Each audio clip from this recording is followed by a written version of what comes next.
तो हेलो प्यारे बच्चों, फिर एक नई वीडियो में आपका स्वागत है। बच्चों, यदि आप बिहार बोर्ड से और क्लास 10th में अगर 2024 में आप लोग एग्जाम देने वाले हैं तो बच्चों आज का वीडियो स्पेशल आपके लिए होने वाला। आज हम लोग आपको टॉप 10 ऑब्जेक्टिव क्वेश्चन करवाएंगे, ठीक है ना। और गारंटी मेरा मानिए एग्जाम में 10 वाला आपको देखने को ऐसे 100% मिलेगा, ठीक है। तो आपका समय न गवाते हुए हम लोग फटाफट करते वीडियो को स्टार्ट और देखते हैं आज के क्वेश्चन पेपर। तो देख सकते हो बच्चों, आज हम लोग ये क्वेश्चन देखने वाले, ठीक है ना। ये सिर्फ हम लोग टॉप 10 क्वेश्चन देखेंगे, ठीक है। चलो, मैं आज वही क्वेश्चन करवाऊंगा जो एग्जाम में बार बार पूछे जाते हैं और जो आपके एग्जाम के लिए बहुत ही ज़्यादा इंपॉर्टेंट होगा। तो देखते हैं आज का सबसे पहला सवाल। तो देख सकते हो आज का सबसे पहला सवाल आ गया है, प्रथम 5 पूर्ण संख्याओं का माध्य कौन होगा। देखो, तो हमको 5 ही को संख्या लेना है। अब बात रहा पूर्ण संख्या का, तो पूर्ण संख्या 0 से स्टार्ट होता है। अगर प्राकृतिक बोलता तो हम लोग 1 से लेते। तो चलिए 5 को संख्या ले लीजिए, है ना। 0, 1, 2, 3 और 4। 5 को हो गया और 0 से लेकर 4 तक गिनेगा तो 5 को हो जाएगा। माध्यम में क्या करते हैं, सारी संख्या को जोड़ देते हैं और जितना संख्या दिया रहता है उतना से हम लोग भाग कर जोड़िए। 4 आ 3 7 आ 2 9 आ 1 10 आ 10 में 0 जोड़ेंगे ना तो 10 ही होगा। क्या होगा, 10 ही होगा। 10 से आपको 5 में भाग करना पड़ेगा। 5 दूनी 10। क्या आंसर आ रहा है, 2 आ रहा है। तो 2 कहाँ पे दिया है, तो आप लोग देख सकते हो 2 बी में दिया। कहाँ दिया बच्चों, बी में दिया, ठीक है। तो पहला सवाल का आपका सही आंसर यहाँ पे बी होने वाला है, ठीक है। आइए दूसरा सवाल पे। तो दूसरा में दिया, 2 वृत्तों के क्षेत्रफल का अनुपात 4:1 है तो उनके त्रिज्याओं का अनुपात क्या होगा। ध्यान दीजिएगा, आपका वृत्त का क्षेत्रफल दिया, ठीक है ना। अगर त्रिज्या का अनुपात पूछेगा तो सिंपल इसमें रूट लगा देना। इसमें क्या लगा देना है, रूट लगा देना है, ठीक है। देखो, इसका फॉर्मूला जानते हो ना, वृत्त का क्षेत्रफल क्या होता है, पाई आर स्क्वायर। क्या होता है बच्चों, पाई आर स्क्वायर। क्या होता है मेरे प्यारे बच्चों, पाई आर स्क्वायर होता है, ठीक है ना। तो यहाँ पे 4 अनुपात क्या दे रखा है, 1 दे रखा है ना। पाई से पाई कट जाएगा, स्क्वायर हटाएंगे तो इधर रूट चढ़ाएंगे, स्क्वायर हटाएंगे तो क्या चढ़ाएंगे, रूट। तो रूट चढ़ाएंगे ना तो 4 का वर्गमूल जानते हैं ना, 2 होता है। 1 का अनुपात मतलब 1 का वर्गमूल 1 ही होता है, तो क्या हो जाएगा, 2:1 हो जाएगा।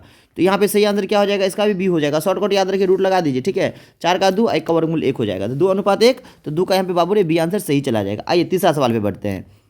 तो तीसरा सवाल देखते हैं। तो 3 में दिया आप लोग का, यदि tan थीटा का मान √3 तो थीटा का मान क्या होगा। ध्यान दीजिएगा, तो हम लोग जानते हैं tan में √3 जो होता है ना, tan 60 का मान होता है। किसका मान होता है बच्चों, tan 60 का मान होता है, ठीक है ना।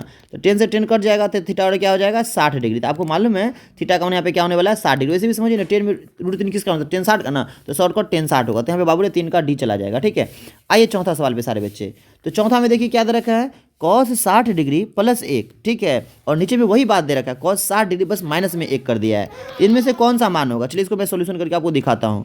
तो बच्चा को याद है ना, cos 60 का मान क्या होता है, 1/2 होता है। तो 1/2 करिए, आप +1, कुछ नहीं नीचे में 1 लगा लीजिए।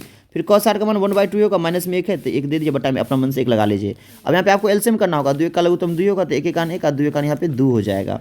फिर यहाँ पे 2 लघुत्तम 2 होगा, 1 1 1 और 2 1 2, 2 से 2 कट जाएगा, ठीक है। 2 से 2 कट जाएगा, 2 में 1 ऊपर जोड़ दीजिएगा 3 और 2 में से गया था -1। 1 से 3 भाग करेंगे बाबू तो -3 आएगा। -3 कहाँ दे रखा, बी में दे रखा, ठीक है बाबू। तो यहाँ पे 4 का भी आपका सही आंसर क्या जाने वाला, बी आंसर सही जाने वाला, ठीक है।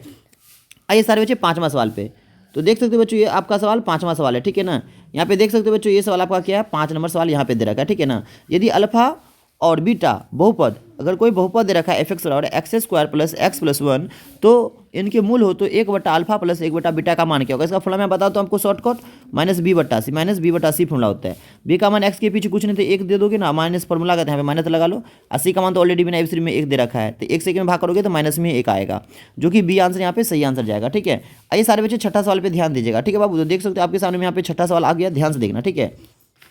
तो 6 में दिया, एक द्विघात बहुपद के मूलों के योगफल तथा गुणनफल क्रमशः 2 तथा -15 है तो बहुपद क्या होगा। देखो द्विघात बहुपद पूछ रहा है ना आपसे, तो यहाँ पे हमको मालूम है ना, मूलों का योग अल्फा + बीटा होता है। अल्फा + बीटा क्या दे रखा है, यहाँ पे 2 दे रखा है, तो दे दीजिए। मूलों का गुणनफल मतलब अल्फा × बीटा क्या दे रखा है बाबू, तो ध्यान दीजिए -15, तो -15 दे दीजिए, ठीक है ना। और द्विघात बहुपद का फॉर्मूला क्या होता है, x² - अल्फा जोड़ बीटा × x प्लस क्या होता है बाबू, अल्फा × बीटा, ये फॉर्मूला दे दीजिए।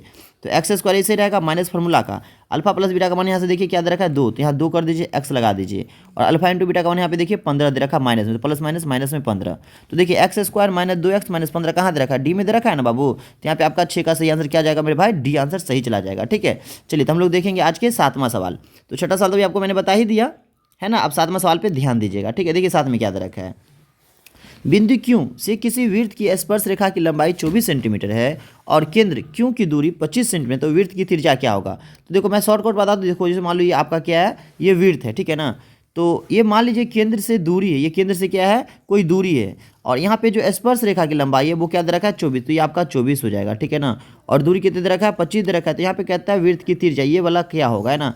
तो ये वाला निकालने के लिए आपको क्या करना है, कुछ नहीं ज़्यादा दिमाग लगाना है, बड़का में से छोटका का स्क्वायर कर देना रूट के अंदर। तो 25 का स्क्वायर 625 और 24 का क्या हो जाएगा 576, घटाएंगे तो 49 और 49 का वर्गमूल करेंगे तो क्या हो जाएगा आपका बच्चों 7 हो जाएगा। 7 कहाँ दिया मेरे भाई, तो ए में दिया, ठीक है ना। तो 7 का बबूर ए आंसर सही चला जाएगा। 8 पे ध्यान देना सारे मेरे भाई लोग, ठीक है। तो देखिए बच्चों 8 में क्या दे रखा है, बहुत ही प्यारा सवाल दे रखा है, बिंदु -4,3 की स्थिति किस पाद में, या चतुर्थांश बोले तो वही बात, ठीक है ना। देखो तो 4 में माइनस दे रखा है और 3 के पीछे कुछ नहीं तो प्लस होगा, देखो तो माइनस का साइन और प्लस का साइन ये द्वितीय चतुर्थांश में होता है, कि चतुर्थांश में बच्चों द्वितीय में, ठीक है ना। तो यहाँ पे 8 का बी आंसर सही चला जाएगा, ठीक है। चलिए बाकी प्रथम का प्लस प्लस, द्वितीय का माइनस प्लस, तृतीय का माइनस माइनस, चतुर्थ का प्लस माइनस होता है, ये आप लोग याद रखेंगे, इसमें से एक ऑब्जेक्टिव गारंटी एग्जाम में देखने को मिलेगा। 9 में कहता है निम्न में से कौन परिमेय संख्या है, परिमेय संख्या कौन है, तो √3 का वर्गमूल तो होगा नहीं, तो अपर में 5 का वर्गमूल तो होगा नहीं, 6 का वर्गमूल तो होगा नहीं, तो होगा क्या, बी ना होगा। √2 से √2 कट जाएगा तो बचेगा 2, और 2 रूट से बाहर आ गया तो इसी को हम लोग बोलेंगे परिमेय संख्या बाबू। तो 9 का यहाँ पे मेरे भाई ना बी आंसर आपका करेक्ट चला जाएगा, सही चला जाएगा, ठीक है। आइए 10वां सवाल पे ध्यान दीजिएगा, निम्नलिखित में कौन बहुपद नहीं है, निम्नलिखित में कौन बहुपद नहीं है, ठीक है। देखो तो बहुपद कौन नहीं है, तो ABCD का संख्या अगर बट्टा के नीचे रहे ना तो ये बहुपद में नहीं होता है, ठीक है ना। ABCD का संख्या कहाँ है, बट्टा के नीचे, तो क्या होता है बहुपद में नहीं होता है, बात याद रखेंगे आप लोग, ठीक है। तो यहाँ पे सी आंसर चला जाएगा, या ABCD का संख्या रूट के अंदर रहे या घात में इस तरीका से रहे तो बहुपद में नहीं होता है, ठीक है ना। तो आशा करेंगे बच्चों आज का टॉप 10 क्वेश्चन आपको बहुत ही अच्छा लगा होगा। अगर आप लोग चाहते हैं कि मैं कम समय अच्छा से अच्छा तैयारी करूँ तो प्लीज़ आप लोग वीडियो को लाइक कर दीजिए, है ना। और अगर चैनल पर आप लोग पहली बार आए तो प्लीज़ चैनल को सब्सक्राइब कर दीजिए। थैंक्स फॉर वॉचिंग, फिर मिलते हैं एक नई वीडियो के साथ, है ना। जब तक के लिए दीजिए इजाजत, बाय बाय। बाकी आप लोग अपना कमेंट करके बताइए कि आपको कमेंट है ना वीडियो कैसा लगा। तो आज के लिए इतना ही रहेगा, फिर मिलते हैं जस्ट एक नई वीडियो के साथ, बाय बाय।